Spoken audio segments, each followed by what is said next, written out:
And just as the sun ducks behind the planet, we go live.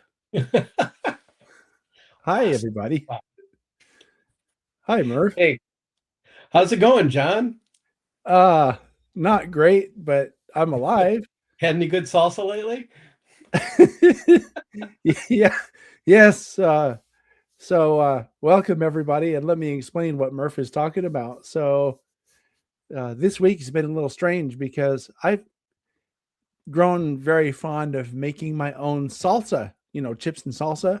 Anyone that's been out to Mexican food with me knows I scarf that stuff. And if it's good, I scarf it even more. So when the people bring the salsa out at the Mexican place, just give me my own bowl of salsa because I'll eat all of it. Anyway, so I started making my own salsa and I came up with one recently that had 4 different peppers in it, including Carolina Reaper, because I like stuff spicy. While I was eating it a couple days ago, and I accidentally inhaled some. It went down the wrong side, and I choked on it. It felt really good, by the way. I should mention, yeah, you don't want to choke on salsa, not that spicy salsa. If it had been mild, maybe not so bad. But anyway, so I've been coughing and hoarse, and I'm not sure if it's the salsa or if I got sick recently. So yeah, so we're doing this remotely. So that Yeah, so that Murph this is not quite how we had it planned, but not even close. Yeah. yeah. So anyway, so we're gonna have a guest co-host as well today, and I'm gonna bring him on real quick. It is the one and only Seth Newman. Hi, Seth. Welcome. Hi, how you doing? Hey, Seth. Yeah, it sounds like you inhaled some salsa too there, Seth. What happened? Yeah. So I have my festive background on with the Christmas train and all that stuff going on. See, the train's coming around the corner over here. So we're festive. This is December. Happy holidays to everybody, whenever you celebrate. Or if you don't, happy holidays anyway. And yeah, we got a whole bunch of stuff to talk about today. First and foremost, really is going to be about the SIG meet, what we call the SIG meet. It's the Bay Area Layout Design and Operations Weekend. That's an annual event here. And we have another friend to bring on for that. Let me bring him on real quick.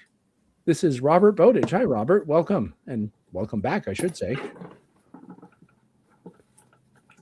Uh-oh. Are we muted? Can you guys hear me?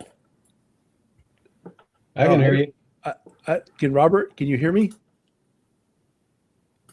I don't think He mentioned you can hear me. something on his way out about losing sound Oh, when he's taken off. Okay. Well, we can talk until he figures out what's going on. Now he's muted. Oh, now he disappeared. Oh, that was interesting.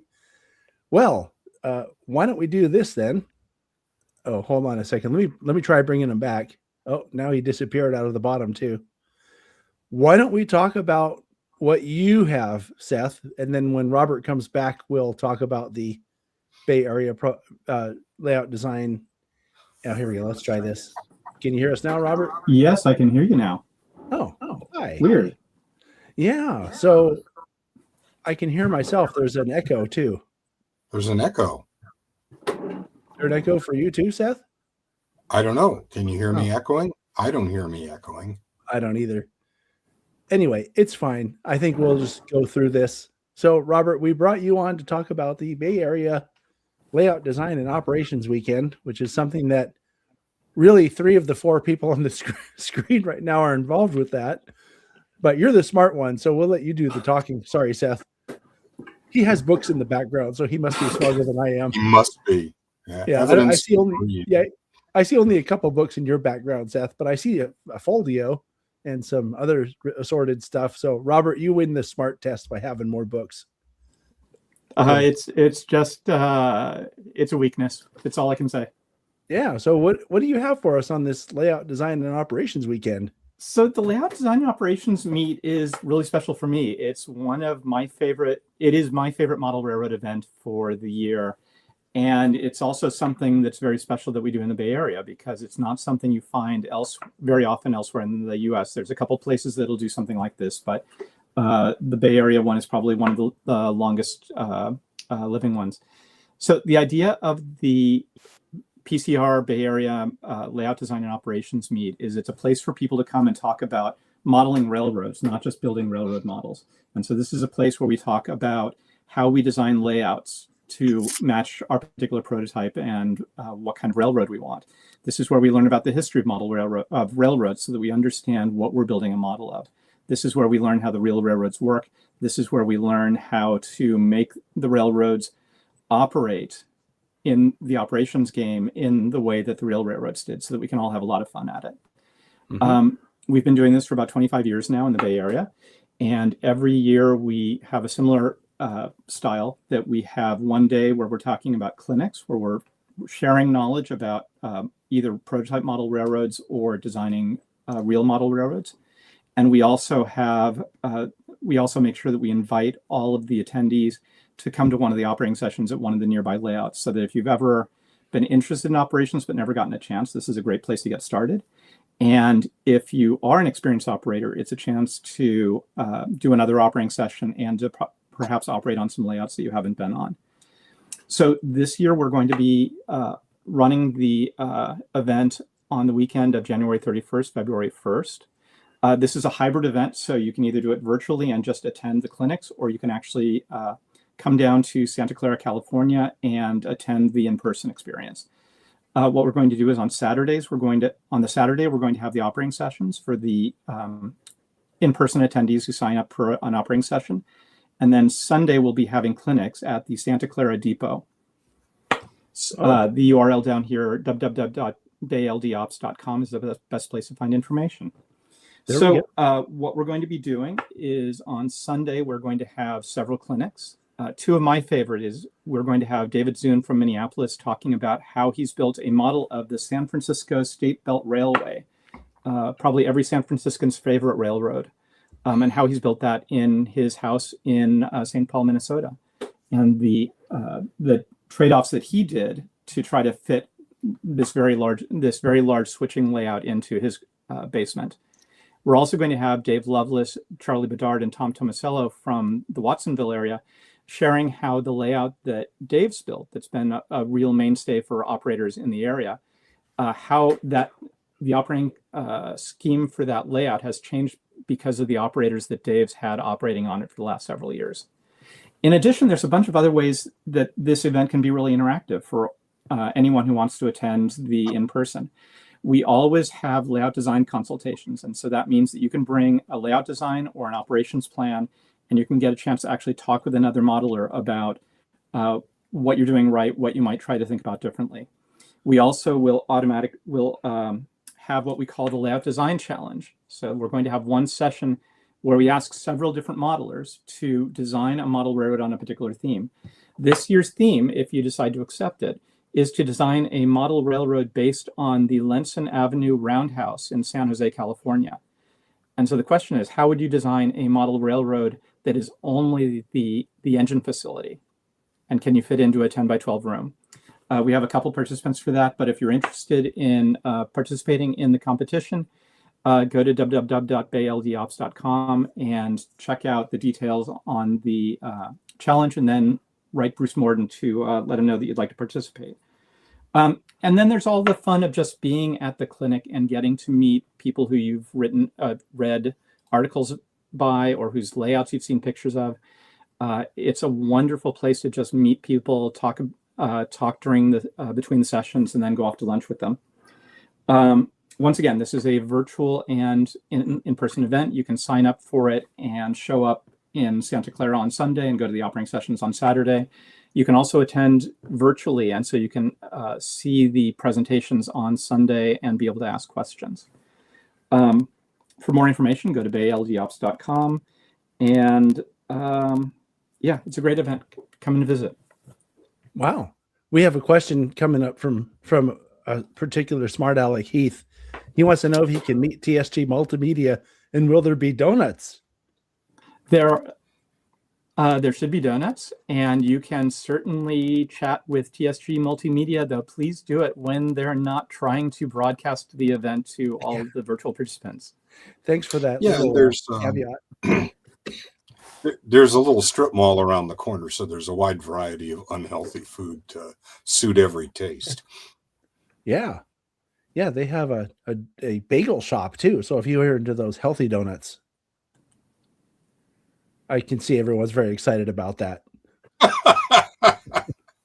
You're about as excited about the bagels as I am, because I prefer donuts too myself. So, but yeah, I gotta say though, we sort of refer to this Bay LD Ops weekend as the SIG meet, because the layout design SIG and the operations SIG kind of are, well, everyone there seems to be members of one or both of those, and certainly the people who put it on are members of both of those. And I remember the first time I went, I believe was in 2018 or maybe 2019, but anyway, it was a number of years ago. And I was really impressed with the level of knowledge in the room. Like, I felt that any one of the 50 people in the room could have been giving clinics. And just because of the level of I guess, insight in the comments and questions that came out during the presentations. So that was really cool.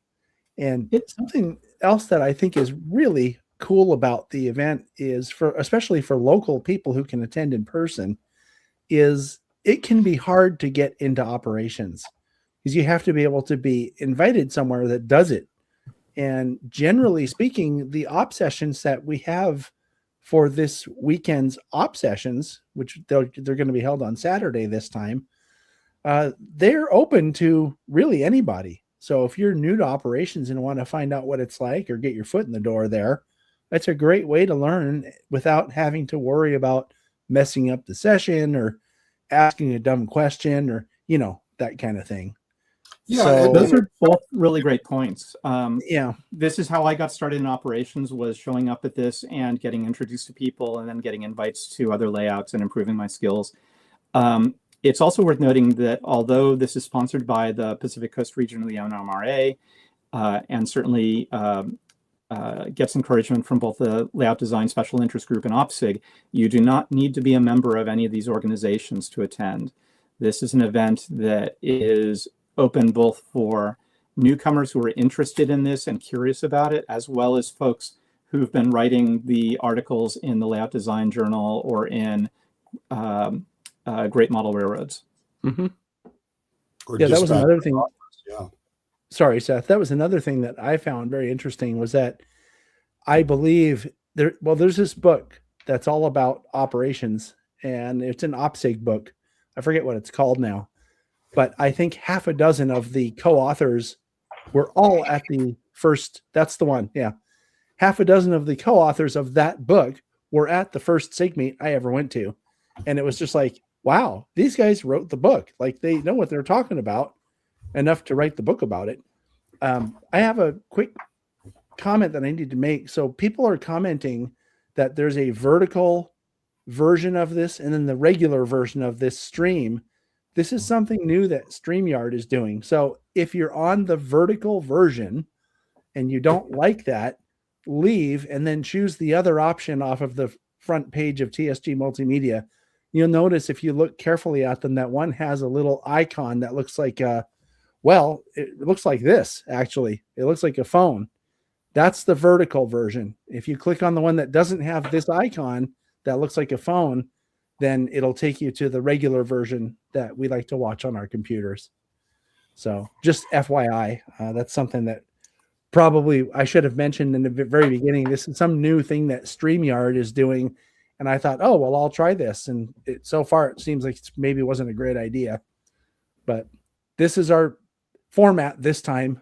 Maybe if you're watching this on a replay, or if you want to register your displeasure with the vertical format, put it in a comment in the comment section below this video, and I will use that to decide next time in January whether we do the vertical version as well or not. So anyway, that was just a quickie. I wanted to mention that, but anyway, as far as this layout design and operations weekend, it's really worthwhile. We also have, as Robert mentioned, the virtual version of it. So if you live somewhere else, don't worry, you can still attend. We like to include people, right? We don't like to exclude people. So that's kind of where I come in. I'm usually involved with the live production for our stream, and that's going to be happening this year as well. So Heath, if you want to fly out here, you can certainly come talk to TSG Multimedia at the event. If you ask nicely, you might even be able to crash at our place at the TSG Intergalactic headquarters. So anyway, thank you very much, Robert. I'm going to make this go away now so that we can actually see you. There you are. And yeah, thank you very much for coming on and sharing that. I'm really looking forward to this event. I look forward to it every year. So cool. Me too. Thank you for letting us share it, and look forward to seeing everyone at the end of January. Yeah. Oh, I have one more question. I didn't notice, but I also wasn't paying attention. How much are we charging for it this year? Oh, you're really stumping me with the hard questions. I think it's $35 for in-person, $15 for virtual. So it's still a steal for a 2-day event. Yeah, that's cheap. I thought the virtual version would be $20 at least. So $15 is even better. Cool. Well, thank you very much, sir. Really appreciate that. And thanks for taking the time to come on here and share that with us. Thanks. Okay, you're going to go away now. Happy holidays, Robert. Take care, Robert. Bye. Okay. So now people are watching and they're wondering, well, why did they bring this other guy on, Seth? And why did they bring this other guy on, Seth? Yeah, well, we have something to talk about that has to do with the model railroad control systems, which is what you run. And so I do. Yeah. So as actually as the first corporate sponsor ever for the TSG podcast, I thought it would be nice to give you a little bit of extra time to talk about something you're doing special for your customers on MRCS. Well, very good. Thank you. You know, John and I were talking a little more than a year ago this time, and we thought it'd be fun to offer something to the listeners of the podcast and our customer base in general. You know, a little bit of a holiday festive thing, something you can give the operating model railroader in your life who already has everything you can imagine and several copies of it shoved under his layout that would be new. And we came up with an operator's toolkit. And that consisted of, you can see I have all my props handy. Yeah. While you're getting the props, I want to tell people my idea was to make little hats that go on your locomotive, Santa hats, but that wasn't a great idea. You know, they tended to tear the antennas off. Yeah, it was a clearance issue with the tunnel, so yeah, didn't meet Plady. And you know, some of our favorite high-end locomotive manufacturers have this issue where if you look at them too hard, the photons bouncing off the back of your retina will knock the details off the locomotive, and you're looking for antennae and handrails and handholds and bells and all that sort of stuff. Anyway, so we had a couple of kits here, and I don't have all my props handy. Unprepared. But one thing that's very popular is the light pick. And if you're an operator, very often you find you need to reach between cars and uncouple them. And there's several styles of these. And our friend Phil Edholm, who's the superintendent of our NMRA division, and an avid 3D printer to the point where he has the local nickname of Filament Phil. Thanks to us. Yeah, exactly. And now he can't get that off the bottom of his shoe. Good old Filament Phil. But Phil, very creative, came up with these little collars, I guess you'd call them, that you stick on the front of a little flashlight, and they can hold various styles of picks. This one's a dental pick. Can you hold it up higher, Seth? We can't see it. There you go. You can see this is like the little dental pick you'd stick, but I'm not going to put it between my teeth. This is a family show. That's one style of pick that a lot of people like because they find it's pretty easy on the details between cars. Then there's the good old standard bamboo skewer. And, if you're a regular patron of Chili's, and they have good chips, so who's not? The skewers that hold the hamburgers together also are excellent for uncoupling picks. And by the way, these are brand new ones. There's no hamburger grease on them. The hamburger grease is not the secret sauce. My favorite is the number 16 tapestry needle, which is a little sharp, but it can ride in between the what would you call it? The horns, the arms of the coupler, and force them apart. And these work pretty well on HO and in N. Anybody who's using KD style couplers, and they have a little light, so it would work better if I took the protective battery cover off. As you can see, we're very This is why we come on early, Seth, so that we could get through all the stuff and be prepared when showtime comes.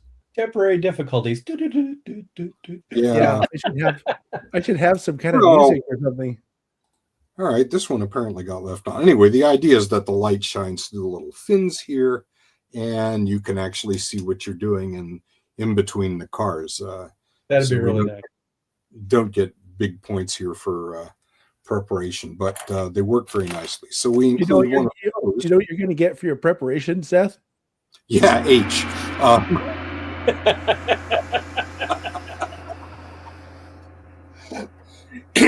Yeah. You could hear what that was, couldn't you?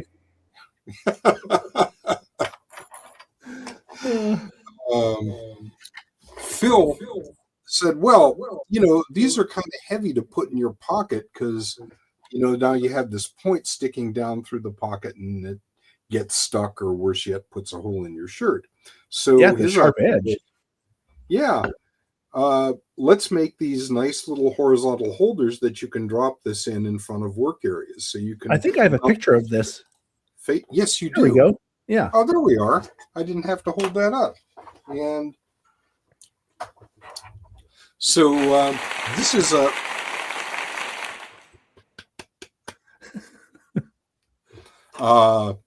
an enhancement, and we're adding one of these to the operators pack this year. And then the other item we have are our flagmen, both red and blue. So you get a package of 4 red and 4 blue flagmen, and your flashlight with the choice of or with the inclusion of the 3 different styles of pick, and now the holder. So that operating pack actually came with all 3 different picks, right? And you just swap it out onto the flashlight. Yeah, exactly. Yeah. Something else people may not know, Seth, is that when we do our product spotlights together, which is usually for some reason is usually Class 1 Model Works models, I almost always for some reason am over at your place the week when I have those to record. And we sometimes use those picks actually to point details on the cars. And you turn the light on and it really points them out. So they really do the job. Yeah. And so I'm sorry. I've included a link below in the description of this video so that if anybody's interested in getting in on this little holiday special or whatever you're calling it, they can click on that link and go check it out. Right. And it's I think $54.99 for all of that stuff, and it includes shipping. So we'd be just delighted if you wanted to get one or a couple and give them out to your operating buddies, or just something handy to throw in your operating bag when you go off to an op session.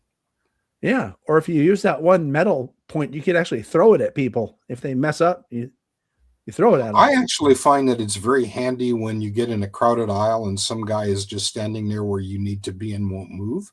Just a quick wrist flip, and you can prod them right along. And you don't need any external power supply to apply high voltage. We could have the MRCS cattle prod, but we decided not to. Oh, that would be a good selling item too, I'm sure. Well, maybe for 2026 holiday season. Yeah. Yeah, I think I'll look forward to that. I think I'll hold off until you give the cattle prod version because I want one of those. I used to be in the call center business, and one issue we'd have is sometimes, the agent would be done with a call, and, they expected the agent to be ready to take another call, and you'd give them like 15, 20 minutes, 20 seconds to finish up their, paperwork on their screen, and then you expect them to take another call, and then sometimes they would just kind of leave that phone in an intermediate state so the system couldn't present them with more work. And so often the managers were asking us for something like that to put in the seat, just All right. get them to perk up a little bit and answer the damn phone. Right. Oh, okay. Well, now you have a couple other pictures, but I don't want to step on Murph's toes on the main presentation here. So we will bring those in as needed, the other Right. pictures. So Murph, this is really, I made the thumbnail for this, and I think this is going to be a really helpful presentation for people like me, really, who just don't really know that much about airbrushing. I've never, believe it or not, I've never used an airbrush that I can remember. Oh, we'll fix that next time you come over. Yeah. Right. I've watched other people do it, and I've seen the work that people do with airbrushes, but it's all a mystery to me because I just don't know anything about. I know it's air that goes through. I have a compressor I think I could use to do it, but and I know it sprays paint onto models, but I don't really know much more than that. So what do you have to say about that? And you just let me know when you want me to bring up that Well, let's presentation. start with the first slide already and get this show on the road. Okay. So the title I came up with is "Don't Fear the Airbrush." This is mostly as a discussion point. The whole thing about an airbrush, it just should be treated as another tool you have to get things done. I've been taking a lot of airbrushing classes or painting classes at my local hobby shop, where an airbrush is just one of the steps, or airbrush is included in some of the steps that we're doing. And we do a lot of hand work as well, and a lot of stuff with sponges and all that kind of stuff, getting various finishes on a model. But I've seen a lot of things on YouTube with, hey, here's the way you can do such and such, and it doesn't require an airbrush. Or I've seen comments in something where somebody has used an airbrush. Oh, well, I just don't want to use an airbrush. I don't have one or whatever. I don't like the expense of it, that kind of thing. Switch. Oh, switch. Sorry, I Yeah, didn't catch that. switch. Yeah. So, these are the kind of things I've seen, how to achieve without an airbrush. I don't have the room to use an airbrush, or it's smelly and that kind of stuff. And I'll tell you, when the first time I used an airbrush was probably almost 50 years ago. And I had a Posh double action airbrush. It's really nice, but it was a siphon feed. And I was using, I think it was Flow Quill paints, and everything was getting jammed up. And basically life sucked, and I put it away, and I never wanted to ever see it again. And I kind of had all of these things going on. It was messy, it was smelly. I didn't feel like I ever had a place to actually work on it and that kind of stuff. And then I was on an email thread where Seth was talking, and somebody was asking Seth what kind of an airbrush should he use. And Seth suggested getting an Iwata gravity feed airbrush, double action. And I was like, Seth's suggesting this. Seth has always had good suggestions for everything else I've done in the hobby. I'll try it out. And really, it kind of changed my attitude. So flip next slide. Yeah, thanks, Seth. Here's the reasons: the equipment and expense. We'll talk about that. The mess and the smell, spills, overspray, all sorts of stuff. Airbrush cleanup. It was horrible in that first Pache thing with the Flow Quill stuff. And it's kind of like, oh, I've got to make sure I have enough thinner left, so after I've done using the airbrush, I can clean it out. And oops, the cans were what? About 8 ounces or whatever it was. And when you're out, you're out. And back when I was a teenager, buying 2 cans of thinner, that's craziness. The noise. People are like, well, my wife wouldn't want the noise and blah, blah, blah. And then, of course, the final thing is just the skill. And of course, skill really is a matter of, if you don't use it, you're never going to get the skill. It's practice, right? Right. Next. So equipment. you can spend anywhere from $20 to $300 or more for an airbrush. And believe me, I've done it all. Actually, in order to prep for this, I bought a $20 airbrush to see what it was like. And then I have other ones, and Seth has multiples as well. Once you get into airbrushing, you'll find that there are different tools for different jobs as you're doing this, and we'll go into that a little bit. The more expensive ones generally offer either greater capability or a finer touch. Sometimes it's just a matter of they're easier to service. It's funny with the $20 airbrush, I found that actually getting it apart to clean it was a little bit rougher than with my nice Iwata airbrush. Next. Compressors. So compressors, when I bought my smallest compressor, it was 99 bucks. I checked on it on Amazon. It's now 150 bucks. It was an Iwata compressor. So it's a name brand. I think you can get some a little bit cheaper, like 100 bucks now. I have a job site compressor underneath my stairs, one that I use for doing, shooting nail guns and that kind of stuff for constructing things. If you've done a lot of work with putting together your layout or something like that, a nail gun's actually really, really handy for doing some of that work. I bought some adapters, which included, something to a moisture trap and a flow control to determine pressure. And I actually have used that for painting various things on my layout. And then finally, I decided to join the big leagues, and I bought a $500 airbrush only compressor that has 2 whole sets of moisture traps and pressure controls and all that kind of stuff. And it had a tank. Shooting with a compressor with a tank actually is fairly nice. It gives you a nice consistent pressure all the way across the way. But you have a lot of things. I've even seen somebody use a filled up tire as their source of air. And one of the things Seth has, and I neglected to mention this, he has one of those things that you sometimes see online where they have a handheld compressor, and he's done some shooting with that, right, Seth? Yes. I think I have that. This thing. Yes, right. This thing. Yeah. So how much utility do you get out of this thing?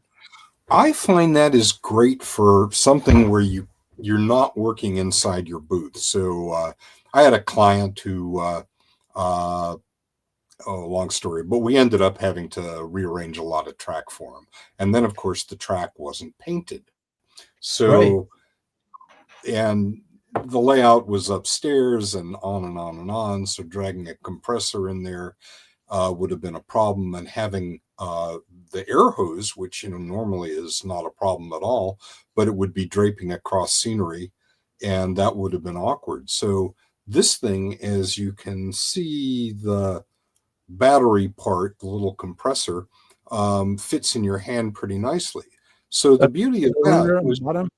Is that the cylinder on the bottom? The big thing? Yeah, the cylinder on the bottom is a little compressor, and here you can maybe barely hear it. It's pretty quiet, and it puts out about 20 pounds. And what we were doing was just using some thinned acrylic, I think burnt umber, which is pretty much rail brown. And we, just like the very first slide that Murf showed you, where we were painting some rail on track that had been put down but not yet ballasted, we were able to go back and forth. And, it runs about an hour on a charge, which is probably 30 feet of track. And how much did that cost again, Seth? This one came from a very high-class Asian marketplace called Banggood. That sounds like something else. Banggood, but you can find them on a whole bunch of them. And, you can get pretty much the same thing on Amazon. Micromark, sells a slightly nicer brand name one for a little more, but between 50 and 100 today. I guess this was before tariffs. They're very handy. You can see the mechanism itself has a removable nozzle tip so you can get in and clean. It's got a gravity feed cup, as Murf was discussing. It's got the little knurled thing over on the backside that lets you adjust the position of the needle or remove it if you need to clean. And finally, a stop at the back so that you can set it so you don't, accidentally put too much. Do you have some way to highlight that? I can do it on my screen, but I don't think you see it. Yeah, there's no way to highlight these things. Oh, I mean, you can all right. hold it. Well, You could try holding it up, Seth, if you want, and see if here, we let can. me hold it up. Yeah, see if we can see it. Where's the hold up here? Yeah, this goodie on the back. So that can be arranged to prevent the thing from opening up and flowing too much. So if you're concerned, oh, I'm gonna, overdo it, you just set that to whatever you think the maximum amount of flow you want is. And there's lots of tricks. And going back to something Murf was just saying, the fancier the airbrush, the more of these kinds of conveniences they have. So if you're, a real airbrush artist and you do this all day, obviously you want to optimize your workflow. But, even you as a modeler will have bigger projects, and sometimes having these features is handy. But, they're not necessary to get started. They're just nice to have. Right. So anyway, I've bought various airbrushes, and honestly, my go-to railroading airbrush is the original Iwata that Seth suggested. It's great for shooting cars, engines, weathering, doing various things as far as scenery work and that kind of thing. Is that the other picture, Seth? Is that the second one, the Iwata? Let's see. The pictures you sent, is that it? Yeah, those are two of my favorite Iwatas. And we were just talking over lunch. It turns out we have similar tastes in Iwatas. Right. The one on top is the basic Eclipse, which I don't know, at the time was like $150. Very good brush. I keep two, one for solvent-based paint and another for acrylics, just so I'm not mixing solvents too much. But they'll both work with either, and I hadn't noticed any long-term deterioration by using solvents. It's nice to have two, because sometimes you do want to stop and clean, and if you're trying to move back and forth between two colors or two different phases, typically you kind of get set up, and then you'd like to do as much work as possible before you have to clean up. So having two is handy. And then the other one is the HPCS, which is the guy, let's see here. Let me see if I can make you bigger here. Yeah, there you go. Yeah. That looks just like the other ones to me. Well, it has this little chin, and it also has the little stop on the back. So again, you can control the flow. But otherwise, they're fairly similar, and you can use a variety of needle sizes depending on the amount of flow you want. I'd have to check. I think 033 or 035 is generally pretty good for acrylic, and you can go a little smaller for solvents, but you can buy pre-thinned Vallejos Air, which flows very, very nicely, or you can just get the brushable stuff and thin it down. Most of these are fine, and there's without getting into all the technicalities of acrylic paint, you can blow any of those with these. I have a question about that because you're talking about about acrylics, and you're also talking about solvent-based paints. And I know from being a house painter, I know the difference like between a latex-based paint and like an oil-based paint. I'm assuming it's the same thing, where the solvent-based, the solvent-based stuff is what you really need the respirator for. But do you need that respirator for the acrylics too, because it's such a fine atomized mist? Or you certainly would want to have something, but frankly, if you have some nice K95, or was that the number, the ones we used during the pandemic, those are fine for acrylics. Honestly, I've found with acrylics, if I'm just doing a little bit like on an engine or a car, something like that, where I'm just going to go something like that, I don't wear a mask. I don't use a booth. I use the booth. Yeah, I was in classes for doing these guys back here, the big nights, and everybody's, you're actually having to lay down color and that kind of stuff. Nobody had a booth. Oh, and really? hardly anybody was wearing a mask. Some people who are a little bit sensitive were wearing masks, but really acrylics generate more particulates than they do. They don't really have fumes. Right. The nice thing about acrylics is it's mostly water cleanup. I usually shoot through a little bit of isopropyl after I've done the water cleanup, just to get something working through the gun and have it immediately like dry out. Mm-hmm. So that works really well. Let's go back to the slideshow for a bit before we cover everything that's in the slides. Oh, which are is you going to I'm talk sorry. about? Yeah, yeah. Are you going to talk about what to use them on? Because Oh, yeah. Sparky's asking the question there. Is that coming? Yeah. Okay, we'll make that go away. And by the way, just so people know, if you have questions, feel free to put them in, and we'll do Q&A at the end as well. So anyway. Yeah, and as we go, Sure. as I mentioned, this is not a tutorial. It's just a hey, here's a discussion. Next slide. Oh, So these are pictures of the various compressors I have. The big one is it's a $500 machine from Iwata. You'll notice it has two separate things for controlling airflow and that kind of stuff. They've got all the water check.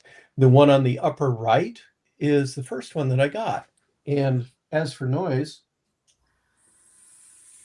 other than the hissing of the air, does anybody hear anything here? just like a low hum, maybe. Yeah.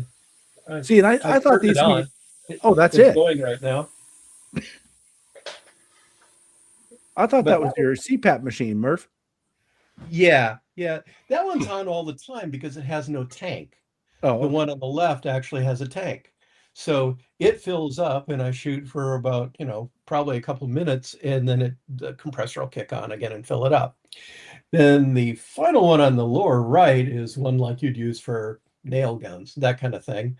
And I have it step down. So that kicks on. It's got a 10-gallon tank. It generally charges up the tank and it'll shoot for longer than I care to be spraying paint. you know what you could do, Murph, is get a train horn to empty it out. Yeah. Give a little toot on the train horn, and it'll empty that thing real quick. Yes, it sure would. And your neighbors will love you. So will the neighbors' dogs. Actually, my wife, as it is, occasionally I'll forget to turn that thing off. It actually resides underneath my stairs. And when that kicks on in the middle of the night, it's not the neighbors, it's my wife that I fear. So there's a liability with those things. Yeah. Anyway, equipment, spray booth. If you have to spray a lot, I would probably get a spray booth. I had a spray booth for a while. And like I say, I went into this class, we weren't using a spray booth for any of it. And I found it was just a lot nicer to be able to see a little bit better, get a lot of air onto the place, that kind of onto the work that I was working on. If you want a backstop, you can put up an empty box. If you want a little bit more, you can put an air filter on it, mostly because the threads tend to trap all the particulates and that kind of stuff. If you're shooting with enamels and that kind of stuff where you've got solvents, you actually want to have a booth. You want to route the back. They come with a big duct coming out. You want the duct pointing out the window and that kind of stuff to exhaust that out. And there's booths available starting from Amazon, starting for $75. I don't know if you guys saw this, but about 7 or 8 years ago, I was in. What happened to Seth? That's strange.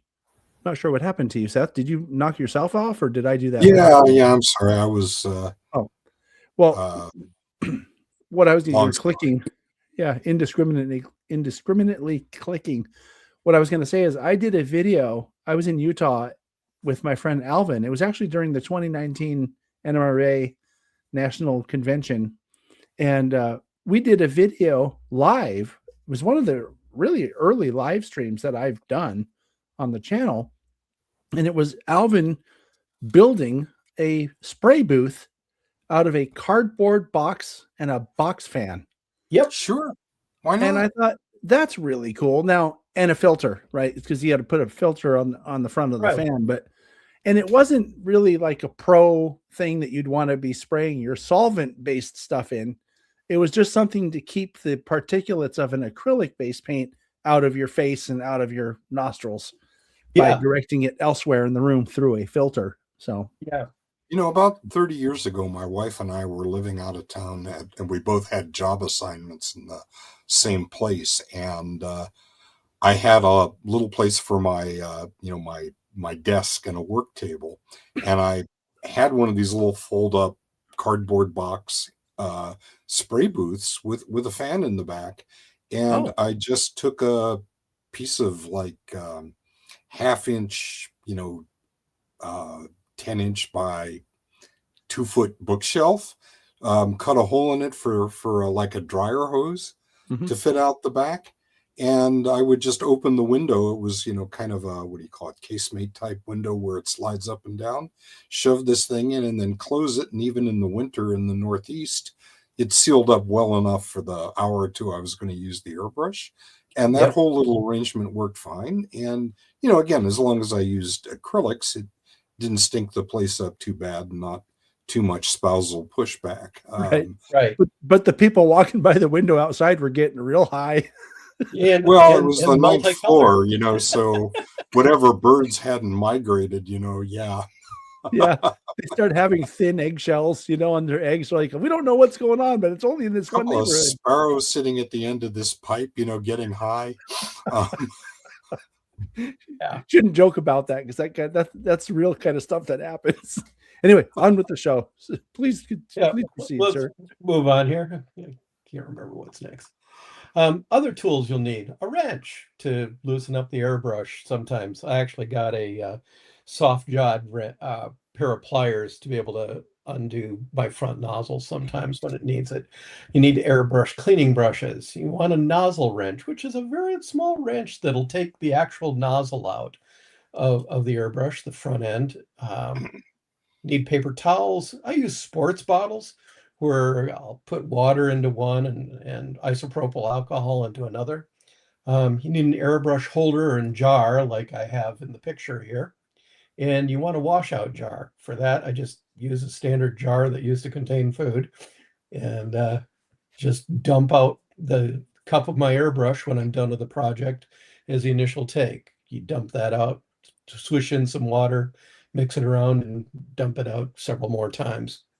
So that's all pretty good. So kind of the moral of the story on the price. I should have put a slide in for this. If you compare the cost of the airbrush plus a compressor plus various tools and that kind of stuff, basically you're talking about probably the cost of an engine. Uh-huh. And it's something that'll actually be useful for lots and lots of different projects, as we'll get to. Sparky's going, what do you use this for? We'll find out in a second. Uh-huh. As far as the mess and smell, if you use lacquers and thinner-based paints, they smell, and they need thinner for cleanup.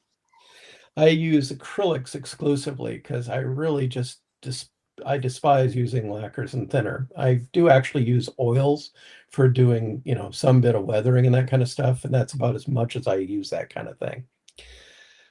Use water for cleanup with acrylics, and then isopropyl. The other thing is for shading and that kind of thing, there are inks that you can use, which also do a water cleanup. I always spray and work over something and catch spills. I've taken to using a baking tin, and I line it with paper, and I use little magnets to hold down the paper so I don't have to tape it down all the time, and that works really good. Hmm. And then always have paper towels available before you start spraying. There's nothing worse than having your piece of work in one hand and your airbrush in another hand and needing to rip off a piece of paper towel Oh, to catch something. So always have a couple things like already ripped off and that kind of thing. So yeah, never let paint sleep in your airbrush. It's really easy to clean up an airbrush like I show in the picture here. I'll swish in some water and then I'll dump the remaining paint into a catch jar. Add more water to it, keep dumping that out, etc. You can add more water and then you can put your finger on the front of an airbrush and blow it back, and that'll clear out some of the paint from the tip of the airbrush. And then finally, after it's beginning to look pretty clear with the swish and dump thing, then you shoot some water through the airbrush until it runs clear. And then finally, you add a little bit of isopropyl to the airbrush and shoot that through the airbrush. I do that every time I change colors, and that's enough to change colors. Actually, if I'm using two colors where I want to blend it anyway, I'll just kind of do a initial squirt out, use water to squirt it out, mix in my next color, and actually do a blowback mixture in that, and kind of blow the initial color of one through the airbrush until I see the general color that I just added, and go on painting more. Yeah, I if do it's that a actually. tiny little, I'm sorry, I thought you were Yeah. taking a breath there. No, When go you get ahead. to the Yeah, end of the okay, page. I'll take a break. Okay. What I was going to say is you can mix in the cup, and particularly for weathering, wait till there's like hardly anything in the bottom and take an eyedropper and put a drop or two of whatever it is in, squirch it back and forth in the eyedropper, and do a quick check on something off the model just in case. But then you have, maybe a square inch or two worth of color, and you can put a little rust on it or something.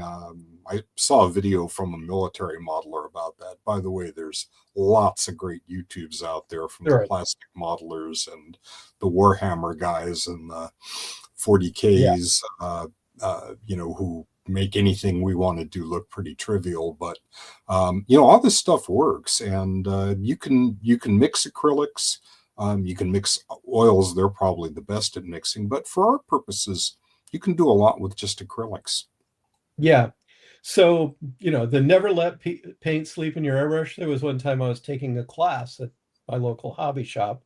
It was a 2-day class, and we got to the end of class, and I just shot some stuff through, and the instructor started talking, and it got me distracted. And then I went home, and then I got in the next morning, and I had an airbrush with a clog the likes of which God himself has not seen.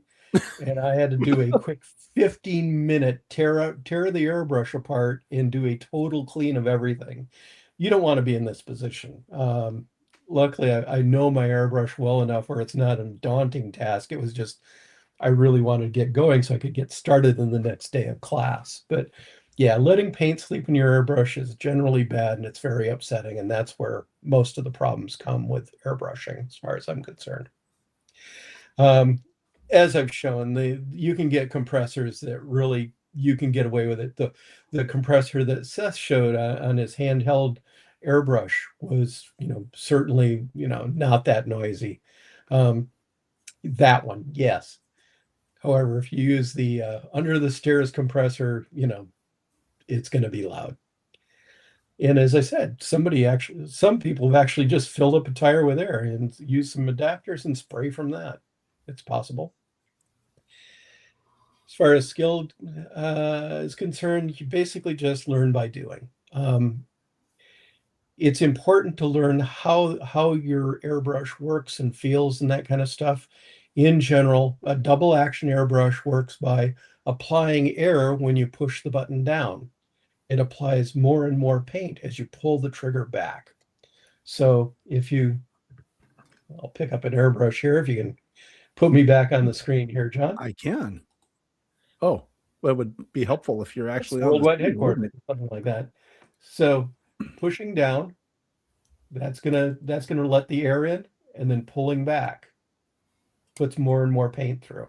So when you say pushing down, you're pushing your index finger toward your middle finger, basically, and I'm pushing, yeah. that gets the flow of the air going. So actually, I can see where that would work, because you could get the flow of the air going and then slowly start releasing paint until you're happy with how much is coming out. That's generally what you want to do. Yeah. And if you're doing really fine work, sometimes I'll be working this close. And you don't want to splat a whole bunch of paint on there.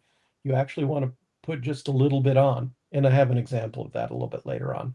So is this one also a dual action, or is this just a pull the thing and it blows paint out? No, it's dual action. Oh, yeah. Really? Okay. Yeah. And here. Do you have something else? I don't know if you can see that here, but you can see I'm pushing it down and pushing it back and forth. Right. Yeah, nice. And this is the $20 one, same features. And it's got a decent feel to it. Oh. So you don't have to spend a bunch of money for a dual action, do you? No, no. Because I can see where that would be helpful, because aren't some of them single action where you just, all you can do is pull it back and make the paint blow out? Yeah, it's basically on and off, and if you want to change the pressure, you fool with the regulator on the tank. But then, you know, you need a better regulator, so that sort of defeats the purpose of a cheap airbrush. Yeah, And right. now Yeah. You're neither pay Peter or paying Paul, so you might as well just do it Yeah. right. Well, I would say if you know, if you're unsure, but say you already have an air compressor because you've got air tools, or you know, you're filling tires, Or something blowing like train that. horns. Yeah, or blowing train horns. And you know, you've got some way to regulate it down to, you know, between 20 and 40 pounds, or 15 and 40 pounds. That's really your working range. Other than extreme cleaning, you're never going to need more than that. You know, sure, go out and invest, you know, $20 on one of these inexpensive sets. They're not awful, and you'll get a feeling for how it works. And then, you know, if it's good, you know, now you have an idea of what you're looking for, and you can play with other ones at shows or talk to other people on forums like this and decide if you do want to spend more money. But, you know, obviously it's a little daunting to make all that investment, but for many of us, you know, we have some of the pieces already. So we leverage that with an inexpensive starter brush and see how it works for us. Right. Okay, back to the slides. Yeah. So anyway, there's simple tasks that you can use this for. I undercoat everything. I've noticed that there are a lot of people that make kits that do molded in color. And the molded in color is generally colors you wouldn't find in nature, kind of thing. And they're and also so- translucent, I've noticed. Yeah. And so a lot of times I'll undercoat just so I have a uniform color to begin with, and I'll build my colors from there. The other thing that's airbrushes are really good for is clear coating, whether it be matte or gloss. Actually, there's a company, AK Interactive, that makes the best matte paint I've ever seen. It just does not shine, period. Gloss coating is fine if you want to do it in order to put on decals later.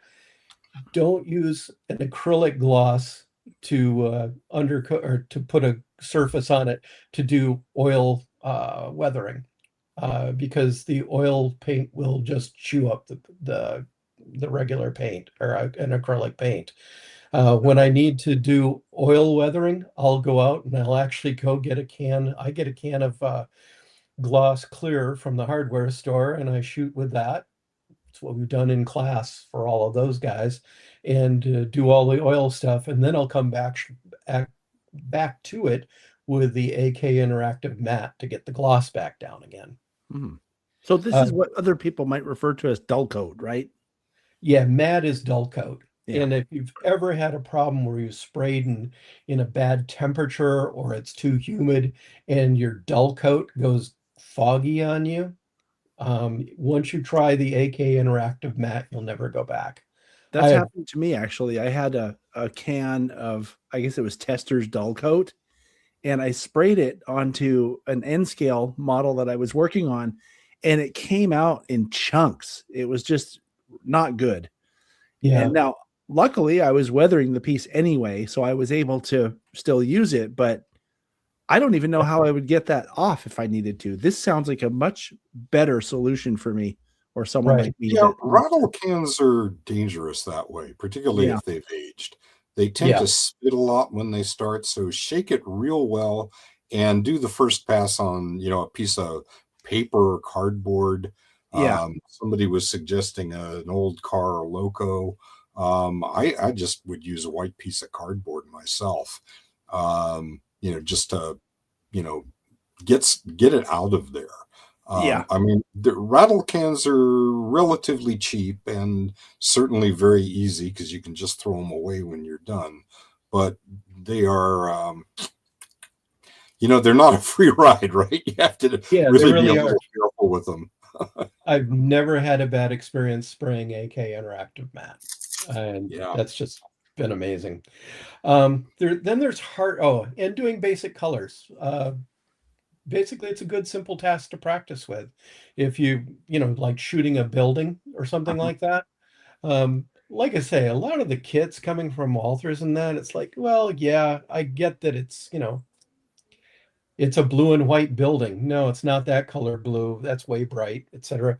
Shoot it with a basic color or something like that, and start making it yours, and then weather it.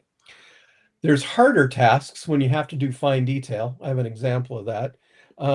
That's going to start requiring a little bit more airbrush control. And then subtle gradations. It's good to start off with weathering because it's kind of a gradation and you get to feel for how the airbrush works and what the shape of the spray is. And then as you move along, you're going to want to work on how you might change colors and that kind of stuff in order to even get more gradations. So it's slightly harder. Okay, let's move along here. Yeah. And I think that comment that Robert was making is to use junk.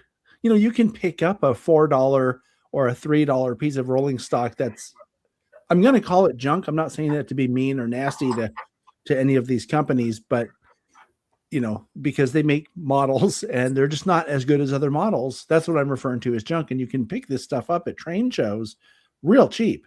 Yep. That's what it's, as far as I'm concerned, that's what it's for. And I would definitely use a so-called junk model to practice anything on, whether it's airbrushing or just weathering in general. Please proceed, sir. Right. So anyway, an airbrush isn't required for a lot of jobs, but it can make your jobs a lot easier. Let's move on. And maybe we get to, okay, here's a quick project. I don't know if I took an hour to do this, slightly less, mostly because I was trying to learn how to use a camera. Oh, yes. The joys of trying to document what you're doing. I know all about that. Yeah, this took a lot more time than it should have, mostly because I had a camera in front of my work and I was trying to get pictures of me using the airbrush in front of the camera while it was spraying. And at one point, well, as I note somewhere, I had the thing I was painting in one hand, the airbrush in the other hand, and I had to punch the button on my camera with my nose. So it was just, I was like, I need John here. So this is my quick project. I'd gotten a 2-bay hopper from John probably half a year ago. Oh, it's been longer than that, Murf. This was a product really? spotlight. I did. At any rate, I started looking at it going, well, let's do this. John's been chiding me to get this done. And I started kind of looking at the jobs people have done on hoppers, and there's a lot of detail to this. But this is a quick and dirty, let's get it on the railroad with a little bit of weathering and a little bit of sensibility to it. I liked the car. It was a Bachmann car. It looked reasonably good.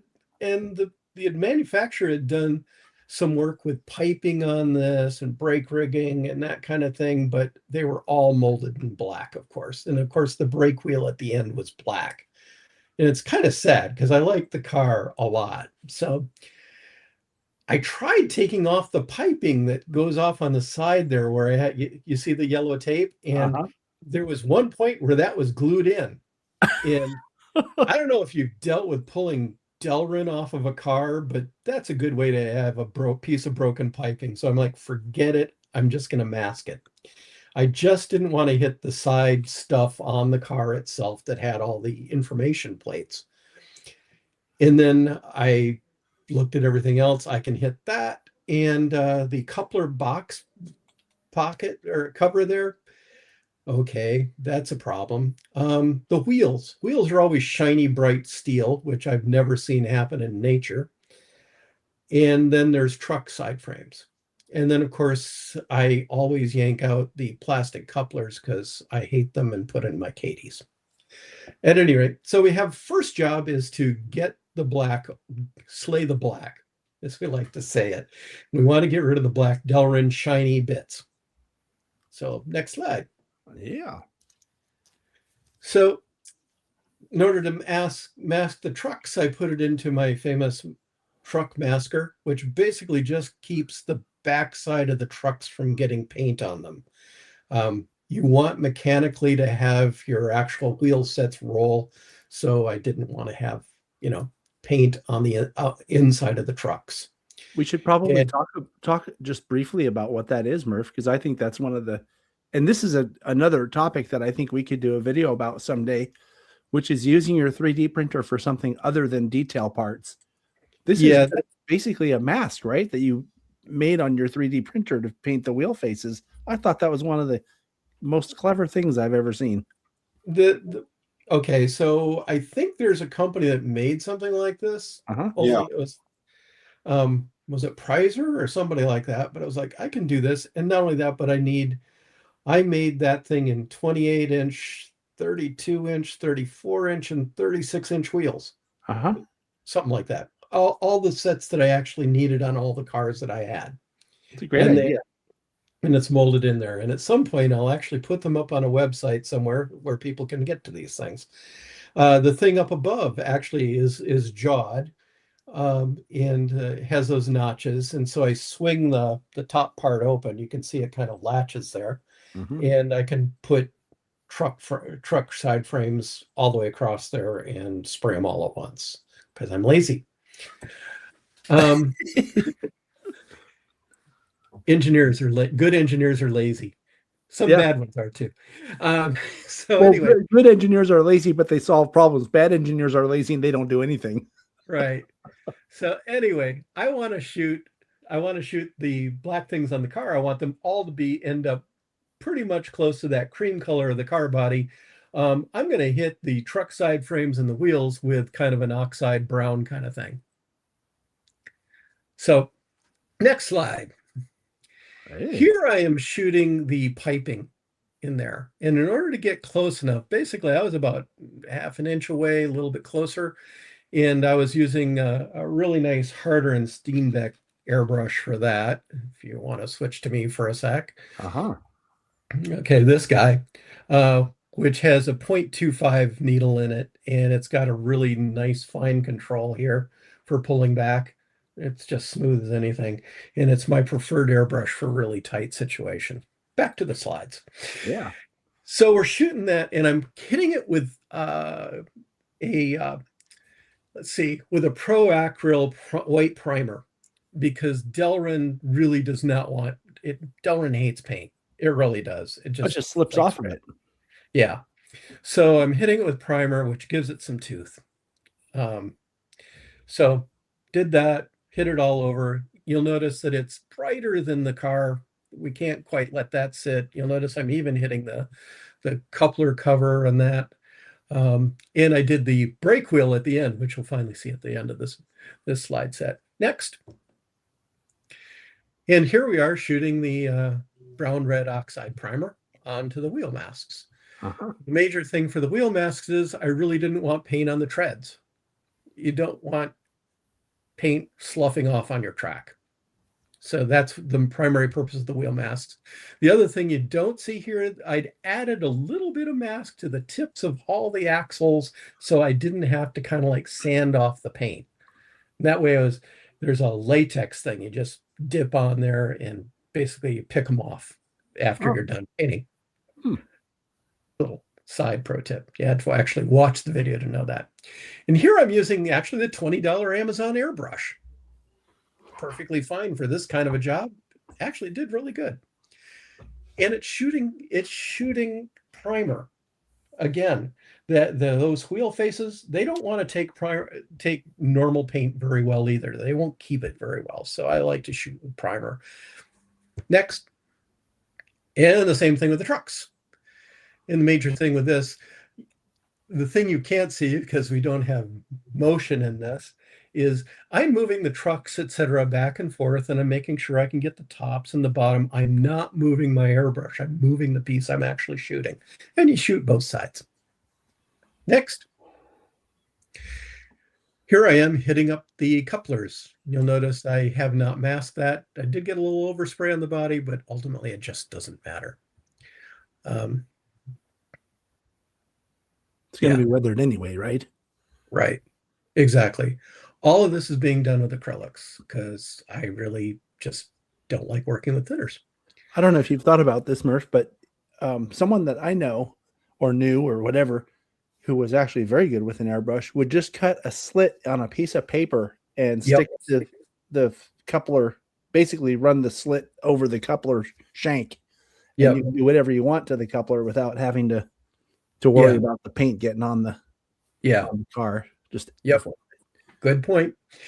Next. So now I'm going back over the primer in some of these places with a warm white to try to get it a little bit closer to where we need to be to match. Next. Oh. Then I start using a dirty wash. And my thought here is there's a set created by Leslie Eaton, who is a master model railroader. I think that's her name. And she worked the set out in conjunction with Iwata, or Creative Color, Createx.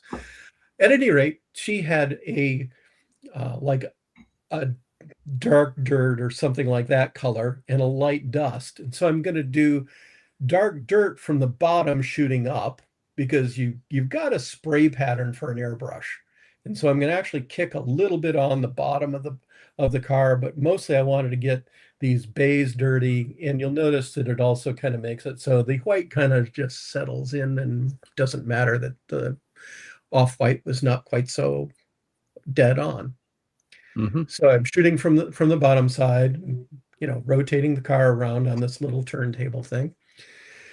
And then next.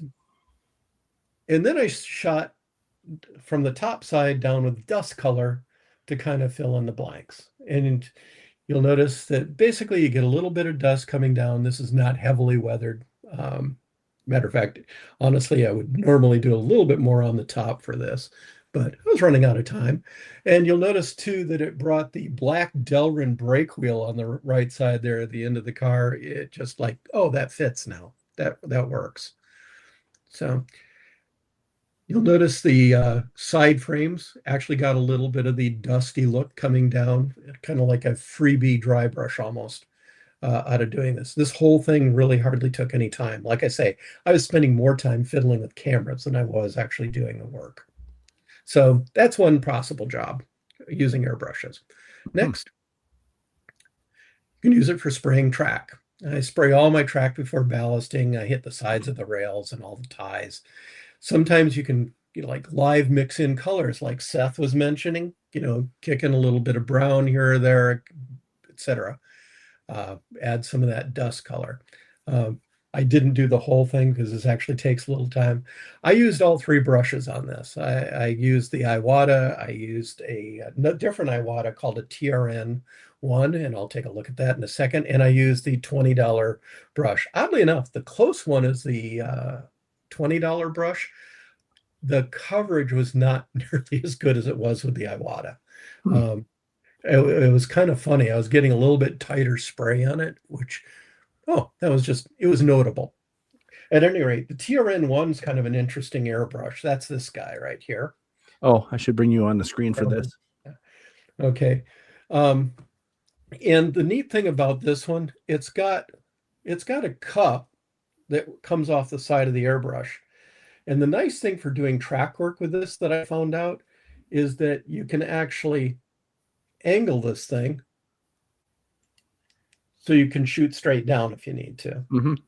And it has a wider spray pattern. I don't do any detail work with this or anything like that. I use it a lot for scenery. But this is kind of a nice thing. You'll notice also, really, you've only got a pushback, etc. It's kind of like having a spray can. You can limit paint a little bit with this knob back here. Okay, back to the slides. And next.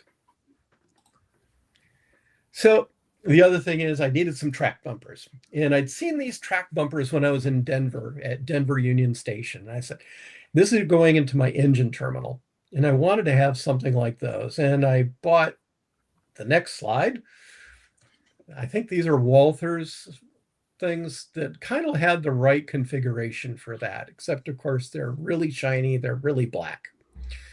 So I like that. Your favorite color. My favorite color, yeah.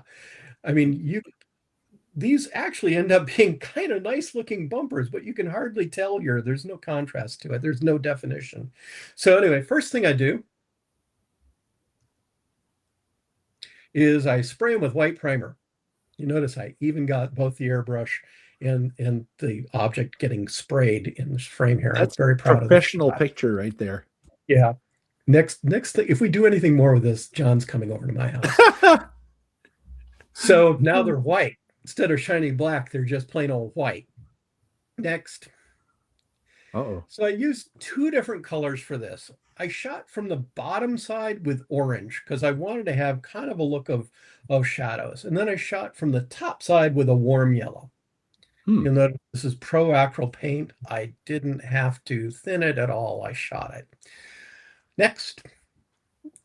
So here we are. I'm kind of getting a shot in from down below. The airbrush is actually angled up, putting the orange on.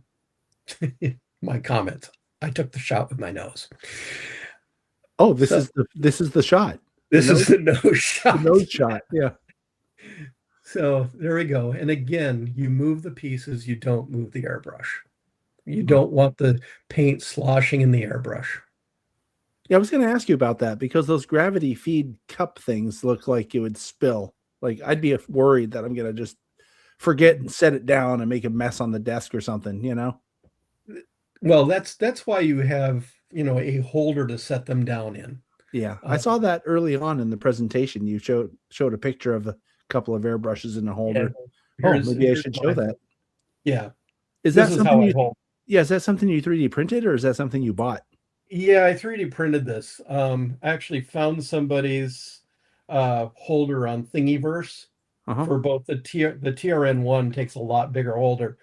And then there's a system called Gridfinity.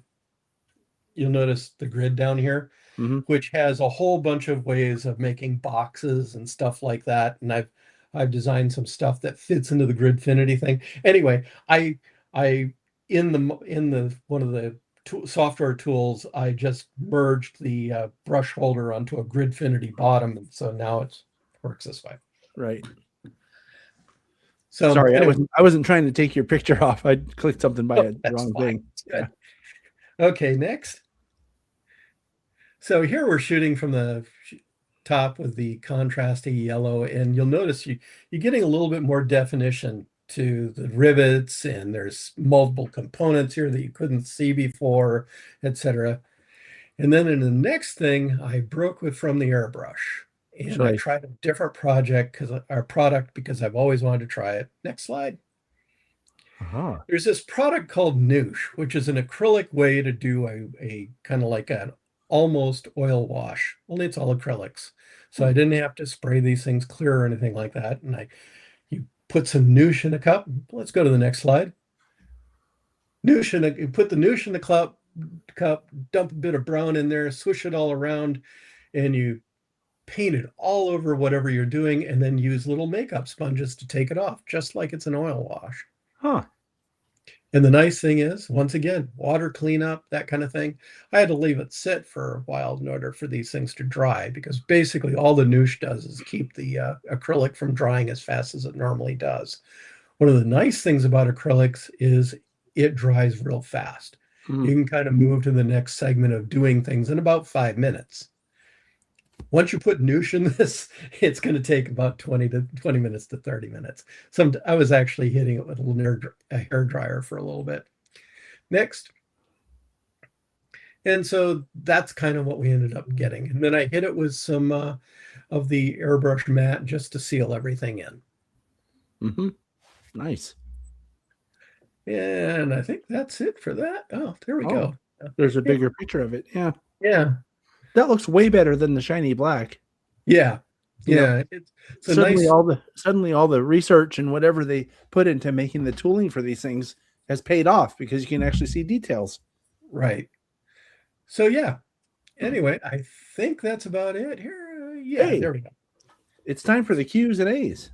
So maybe we should make this presentation go away. Oh, now everything's gone. I think we look better like that. I know I do. Yeah. So do we have any questions? I mean, I think I've asked my questions along the way. Like, what do you put it in so you don't set it on the desk and spill everything? I thought that was a really cool airbrush holder.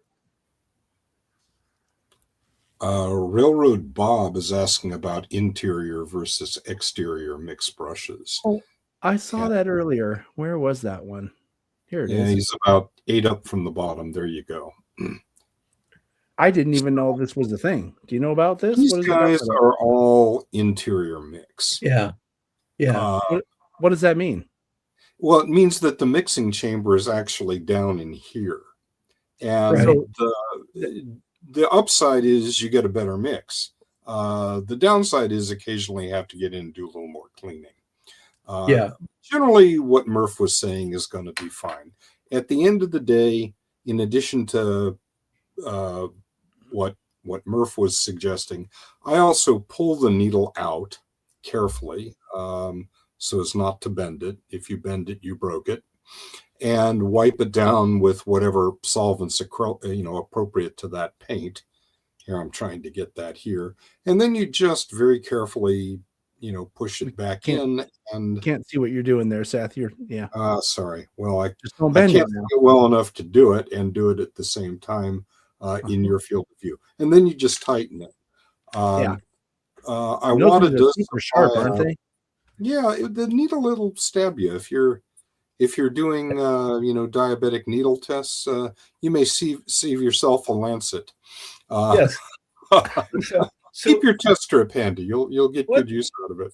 one thing I would comment there, Seth, to take mine out, I remove the front, and instead of pulling it back, I will actually push it through Oh, through this the front. way, Well, that's very slick.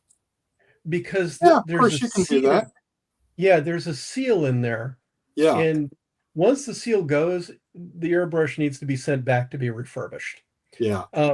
But this keeps you from pulling paint, assuming you're cleaning it for a reason. You don't want Yeah. to pull paint back through.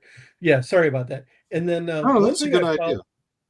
one thing I found as a semi-blind, some of the times person, as far as near stuff, I will put my finger next to the hole here, and I wish I could show you this side. I will put the needle in with my finger there, just so I'm not going to muck up. Ah, Did you see yeah. that? Yeah. Your Just as hand a was in guide. the way, but I think you get Yeah. the idea. Yeah, y'all actually, I'm gonna have to actually really clean this. I know I needed to. At any rate, yeah, that's it was kind of interesting. I made the mistake at one point when I was cleaning this. I went all hog wild with an ultrasonic cleaner, and I put the body in there, and then I found out, oh, that's about the worst thing you could do. Okay, I You learned. put what in? I put the entire body of the airbrush into the ultrasonic I cleaner. had one that was so bad that was the only thing that worked. But yeah, you don't really want to do that. It's a Yeah, pain, and what the did it do? seals can be damaged. Oh. The seals. Yeah. Oh, So with acrylic, the good news and the bad news, right? It dries pretty fast, so there's not much working time. That's a good thing because you can walk away from it and 10 minutes later lay down another coat. It's a bad thing because if you leave it there for more than 10 or 15 minutes, it can dry inside the brush and then it's a bear. And sometimes you need lacquer thinner to get it out. I have found that pulling the needle out whichever way you like and cleaning it off real well prevents it from getting stuck when you come back the next day. Iwata also has a lubricant that comes with the kit when you get the brush, and you can buy it from any of the normal suppliers. And you just put a dab of it on a piece of paper towel and wipe it very gently. I mean, there should be nothing but a little sheen on the needle, and put it back in, and that will keep things moving freely. I second that. You've been there. That's why you keep that plier with the rubber jaws. Yeah. That really works well. Let me see, what else was there? I think that's about it. Yeah, this is why I really emphasize don't let paint sleep in your airbrush. Yeah. I mean, it's like anything else with painting. Cleanliness is next to godliness. Yeah. Oddly enough, winemaking's the same way. Well, I mean, when I was a house painter, a lot of the same things applied. And the nice thing about this paint sprayers that we used to use is they are also completely disassembled or disassemblable. Is that a word? Just like these Yeah. are, right? Yeah. They're just bigger, but Yeah. but you get the same problems. You know, you get the paint gumming up the tip, and then it splatters everywhere, and it makes a big Yeah, it mess. starts And spitting, and you don't get much Yeah. flow, and it's Yeah. very frustrating. doesn't work too Yeah. well. So, So yeah. anyway, what I hope people got out of this was just there's a lot of uses for the airbrush. It's not as hard as everybody thinks. The expense shouldn't be that bad. It's worthwhile doing it. It is not, this was not an expert presentation or anything like that. People that actually repaint locomotives and do the great job on actually masking in stripes and that kind of stuff. I would like to see some presentations from those folks because that's what I need to learn. I've done this stuff for the 40K stuff, the knights that are back there, and I've done some masking on that. But the nice thing about Warhammer 40K, nobody cares whether you're following the prototype that much. Yeah. You don't have There rivet are- counters for that. there are no Titan or Knight rivet counters as such. Right. But man, you start painting an engine and everybody will give you the lowdown on it all. Oh yeah, that curve is wrong, Murph. That curve on your war bonnet is too narrow of a curve or too tight of a curve. We know, whatever. You know, actually, there's a series on this channel that's the world famous SD40-2 series, where my former friend Dan, who's the guy I know who's really good at this stuff. He is excellent. Oh yeah. Yeah. I mean, I will never take that away from the guy. He is probably one of the best plastic modelers I've ever seen. But he, I think, shows that because he had to create a yellow bonnet on that SD40-2, and it's just, you know, it's masking. It's very tedious and time consuming and, you know, kind of boring work to do. But if you take your time and apply the techniques that he shows on that series, oh boy, you can get some really good results. So, you know, and there's all these little tricks too. Like, you know, if you want a really good line, you burnish the crap out of it, you know, where the paint meets the, you know, the separation line. Oh yeah. Whereas, you know, there are things you can do to, like, you know, that overspray look on the top of some boxcars, you can loosely put, you know, your mask on and get that effect. So there's all kinds of neat little tricks you can use, even just with masking. Yeah. Or just by the angle you hold the model at. All of the above. Yeah, there's 101 ways to do things. You know, another great resource is just one of my favorites. It's a Kalmbach book. It might be out of print, but they have a military modeler magazine that's, well, they sort of have it. I think they publish 5 times a year at this point, called Fine Scale Modeler. And it's mostly military, mostly airplanes and armor. But, you know, they do some very, very nice finishing work. And the guy who was editor of that for several years was an Australian guy named Aaron Skinner. And he wrote a book on airbrushing that Kalmbach published. And, you know, it's your typical, 112-page format, you know, Kalmbach book. You know, it's like letter sized. Anyway, I'm sure you can find it around, probably lots of used copies on Amazon and eBay. It really worth the read, even if you're not particularly into military. Yeah. Railroad Bob had a tip for me about using lacquer thinner. I'm take it that would give me a little bit better bulk of liquid than the old flow quill cans. That's a really good idea, actually. I was kind of counting as part of why I like acrylics, the fact I can go get a gallon of distilled water and a gallon of isopropyl and I'm fine for a real long time. But yeah, that's probably a better way than buying the flow quill equivalent. That's a really good point. Oh, Yeah. absolutely. And there's a lot of applications like that. If you know what something is and it's made like for house painters, it's the same stuff. You can get a bucket of the stuff like this for the same price as this little thing that Testers is going to sell you at the hobby shop. Yeah. A couple things. So yeah, also it's good to know about the true color paints, because man, you mix the wrong stuff to try to thin true color paint, you've got a mess like you would not. So okay, I'll keep that one in mind. What type of paint tape do I use? I get the Tamiya masking stuff. Um, it's really flexible, and what I'll do is I'll start off with the Tamiya stuff just to get that first line. Like I say, this was on the nights in the window behind me. And then if I had a bigger area, I would go out to actual house painting masking tape overlapped onto the Tamiya Oh, because the blue stuff, right? yeah, or tan, whatever. At any rate, the Tamiya though allows you to do the burnishing thing like Seth mentioned.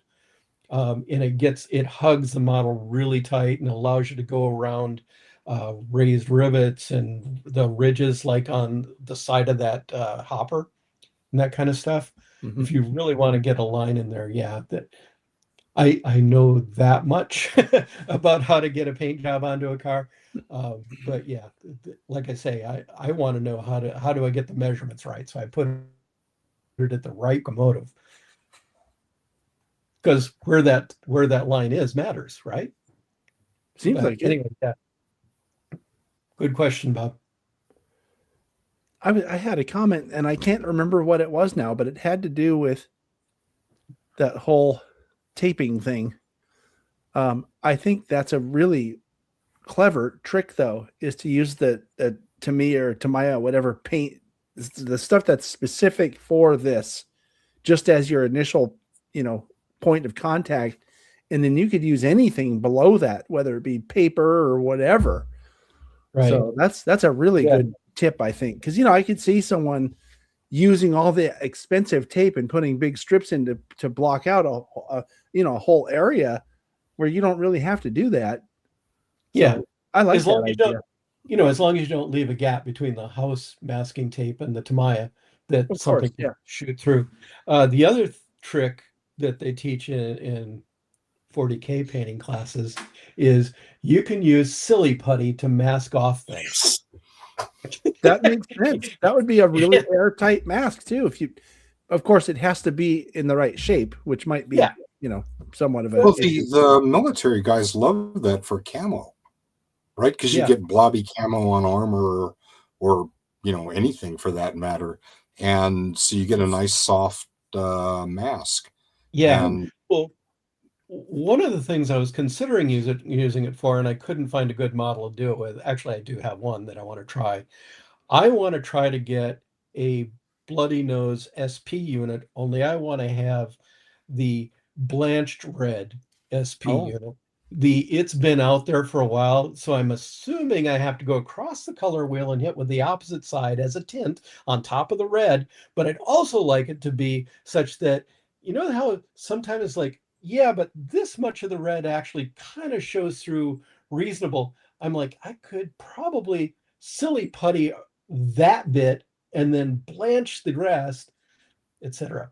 So there are whitewash, 10% whitewash, really makes it look like it's starting to chalk. yeah You can actually use exactly pink. yeah. You can use pink too, like pink colored pencils on red. Yeah. Makes it So- look faded.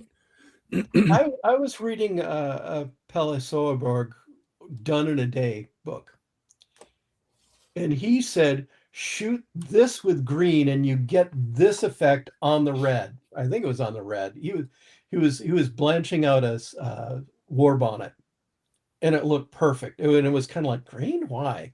And then I had a class where the guy did color theory and how the color wheel works. And I was like, oh, I get it now. You're desaturating the red by using the opposite side of the wheel. And I was, oh, I get it now. Hairspray.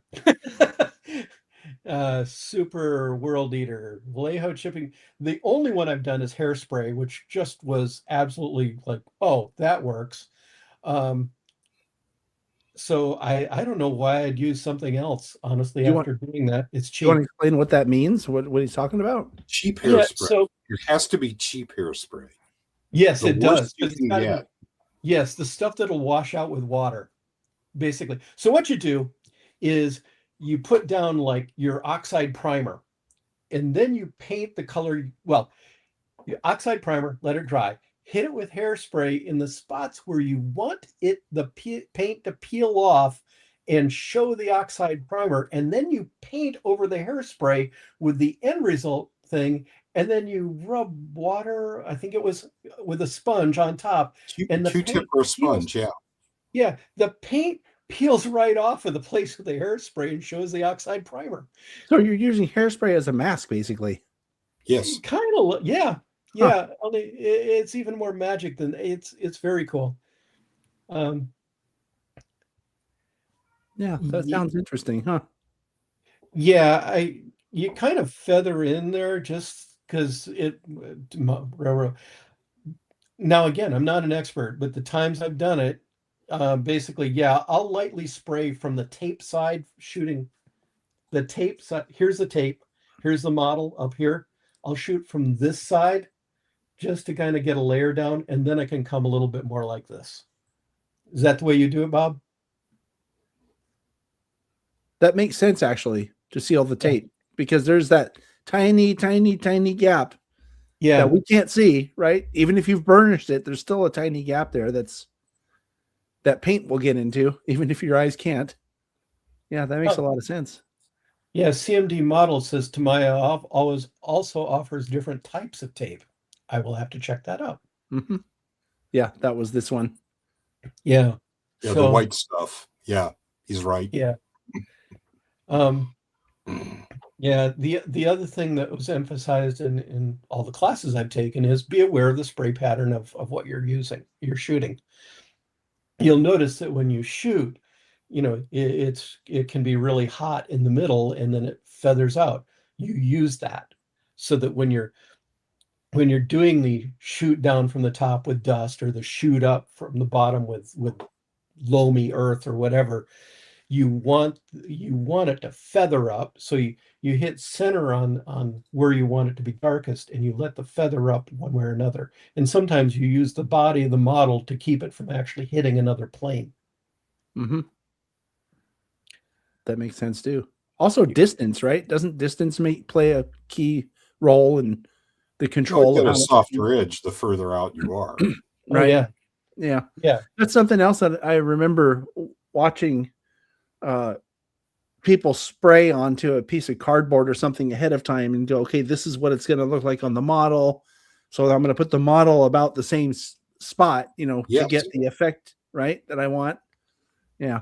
I do that. Yeah, I find that really works. Yeah, that makes a lot of sense. Also, it gives you an extra check that, the paint's really mixed the way you want, and there's Right. no little, boogers in there to spit. Yeah. Something else that I'd like to comment on. Now, I'm not Mr. Airbrush guy. I've never even used an airbrush, but I have painted things. That. Yeah, I've painted things and painted houses. Paint's paint. So there's probably a lot of the same things that apply.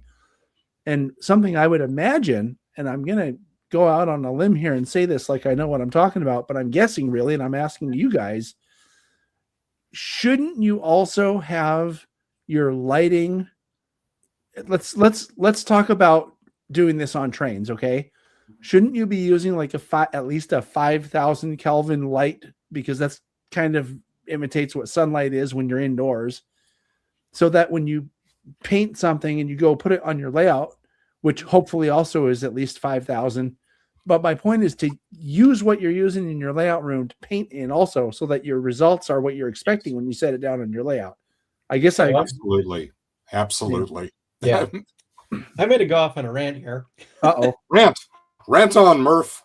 These people this is the wrong yellow for UP. And I'm like, where did you see it? Oh, right. If you go to the train shop right now, I'm guessing everything up there is fluorescence over that, right? Probably.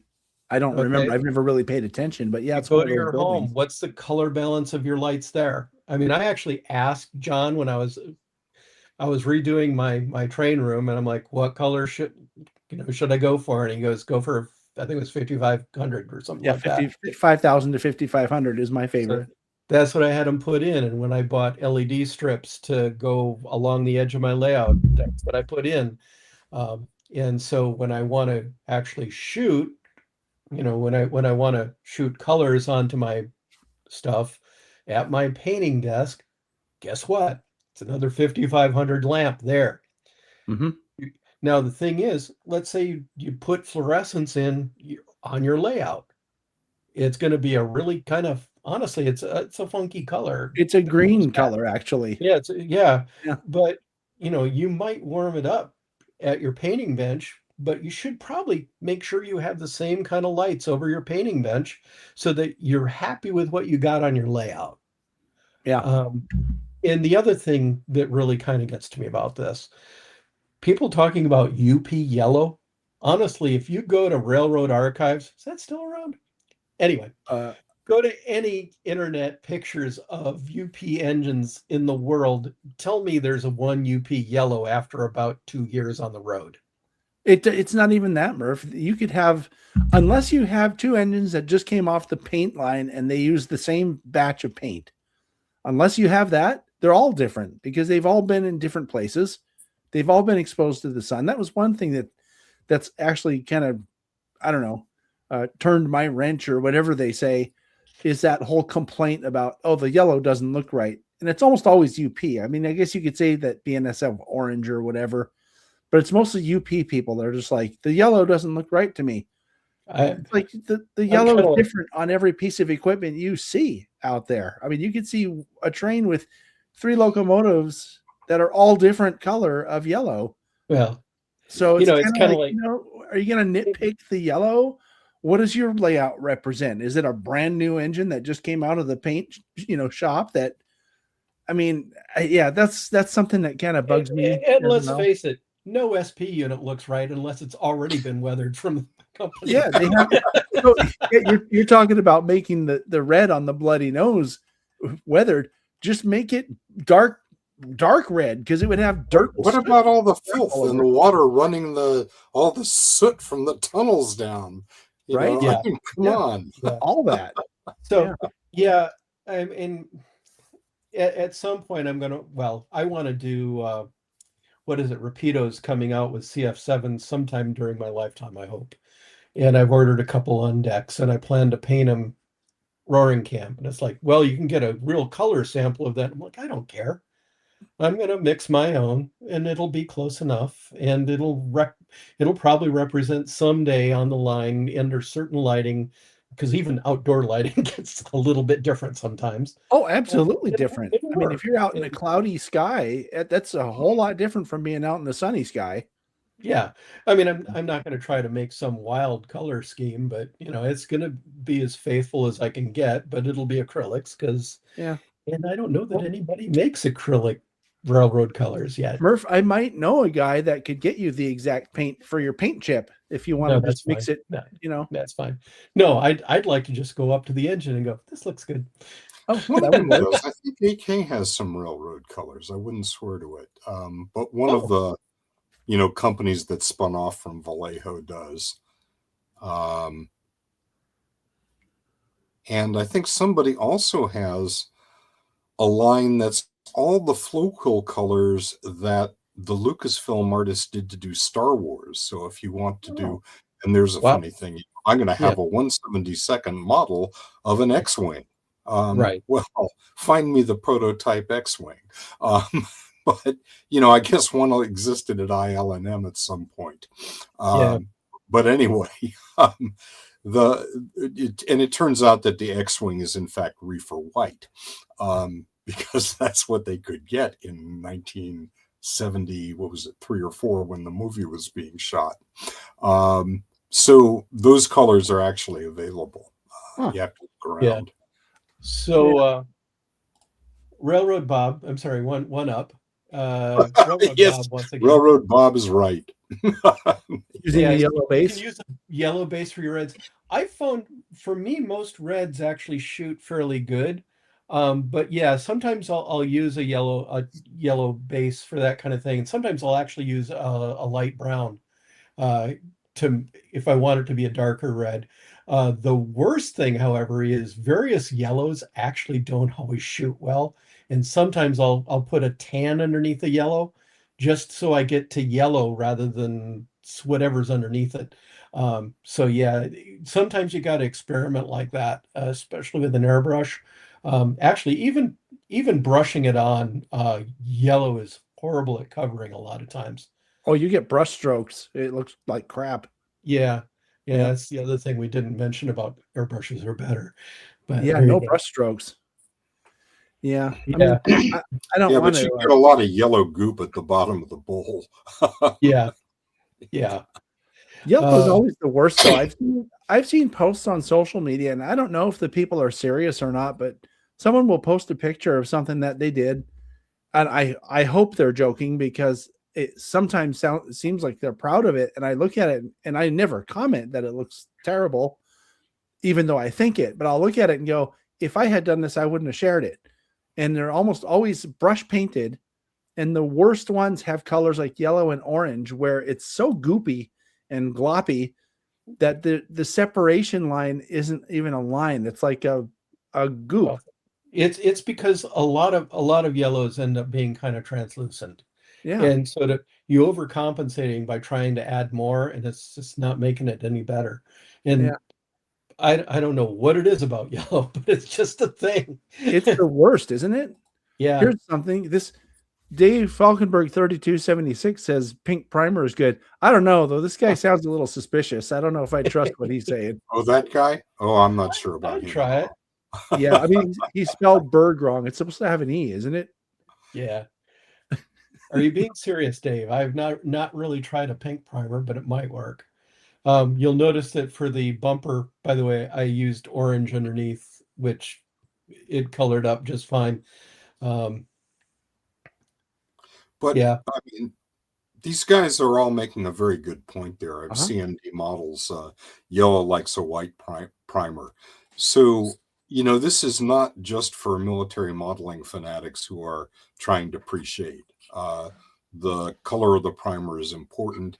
And, for most colors, most of the time you should prime. I'm a big fan of Tamiya primers, and they have light gray, white, Right. the oxide. Oh, look I at think that. I think the point, though, I'm going to make this big, but I want to say something before you show and tell this one. That's a cool piece. But I think the point that people are making really is that bright colors like a yellow or orange would rather have a light colored primer, and the darker colors like green or black or whatever probably should have a darker primer if you can find one. Yeah. It's like that house painting too, but that's a cool, what is that thing? A tank? Yeah, it's a Warhammer 40K tank. Basically, this is all white primer underneath. Uh-huh. And then I used contrast paint, which is something else again that we use in wargaming, which will actually do a little bit of shading all by itself. And it just really brought out the crevices and that. This is like every technique you can imagine. It was done during one of the classes where it's like there's dirty down dirt on the treads. There's some of the hairspray removing of stuff on here. There's scratches. There's just looking at the front. It looks I like have it's to been hold through it by hell. my face. I have to hold it nice hand style in order to show like the scratched up stuff in the front where the basically where the terrain would have scratched the paint right off. That was just hitting it with a sponge with bright silver paint on it and that kind of thing. Oh, so it looks like metal underneath. Yeah. So Yeah. this is a little bit of airbrush, a little bit of handwork, a little bit of this. It was like all little bit of there was a lot of oil wash on it Yeah. as well. So it basically was a fascinating Beautifully class. done, Murf. Beautifully. I want to show this comment. So, Dave came on and was telling us, and I'm like, oh, I don't know. He sounds suspicious and he's throwing Tom under the bus now. He heard that from somebody else.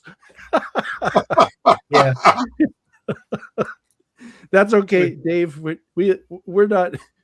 I'm only making fun of you because I love you. Be nice to Dave. We want him to do a weathering workshop on here. Has just some beautifully weathered rolling stock on his layout.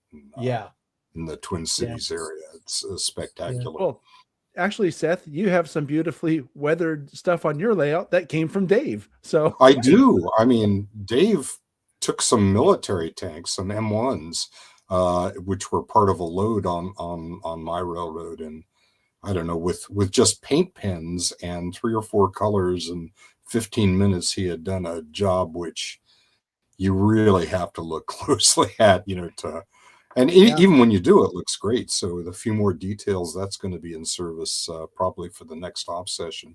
We have to be nice to Dave and encourage Dave, because I'd like to get him on the channel to do a weathering. And he did some. He did some tank cars, like petroleum tanks, not military tanks with treads. That is a very rarely modeled thing because it's hard to do, and he just did some gorgeous work. We had a lot of fun with that. As a matter of fact, the single most popular clinic at the PCR convention last year, not the one we had earlier this year, but back in 2024, was Dave's weathering clinic. And it was standing room only.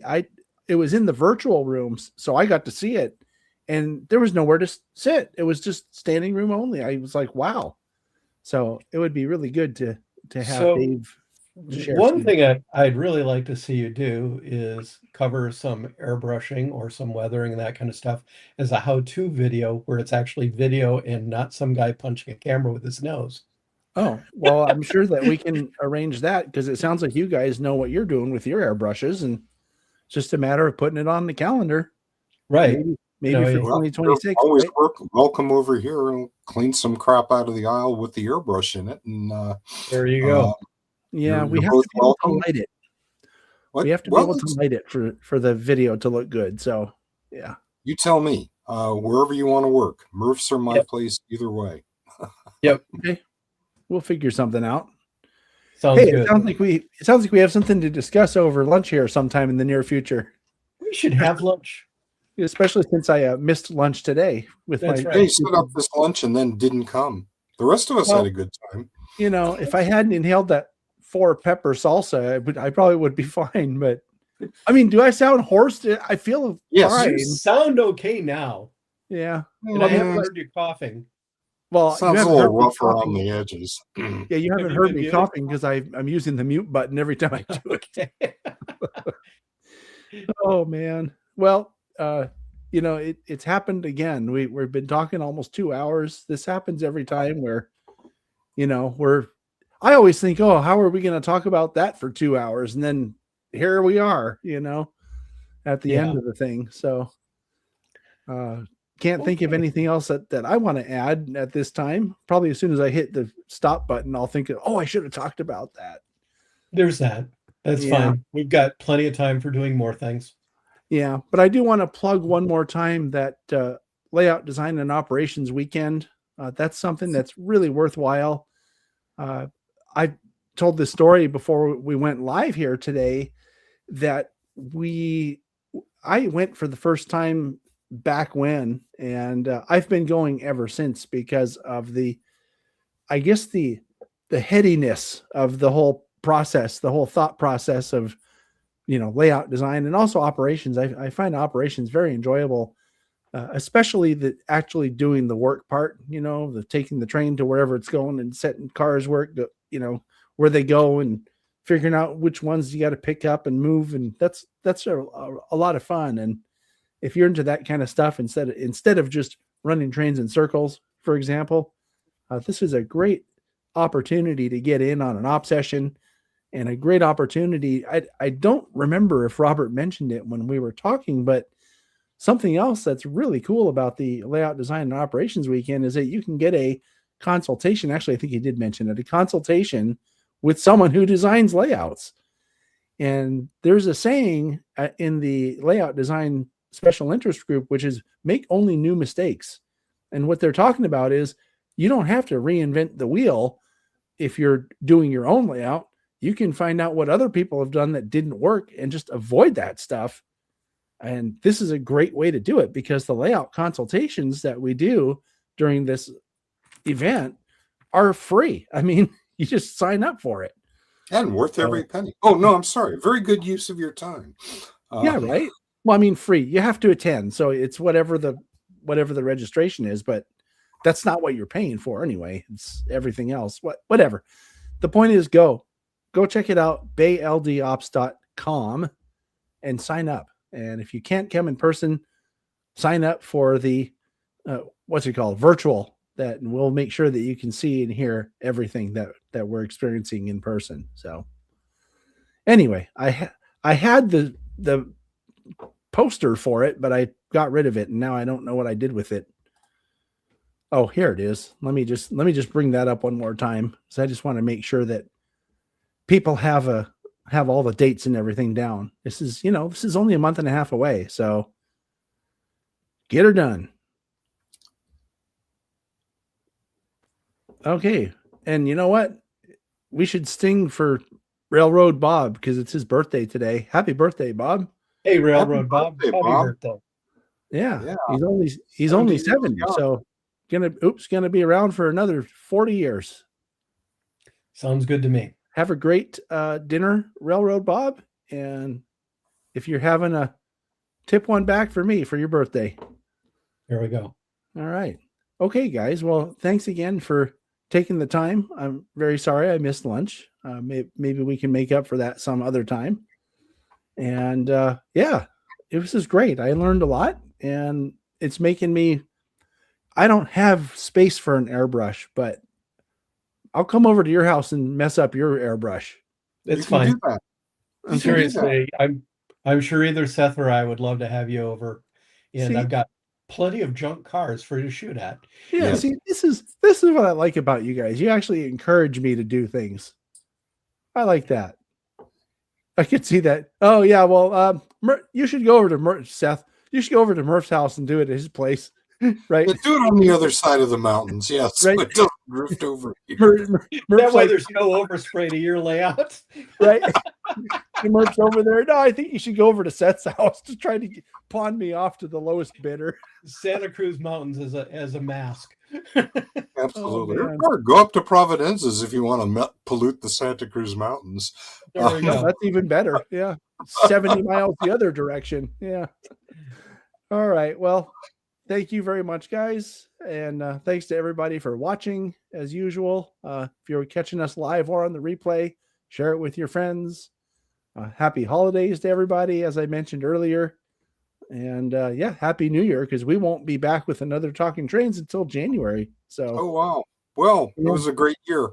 we're going to have to come up Yes, with it a will. topic, Murph. Okay. Yeah. Airbrushing part 2. That's right. There we go. All right. I'll talk to you guys after the music stops. We'll see everybody next time.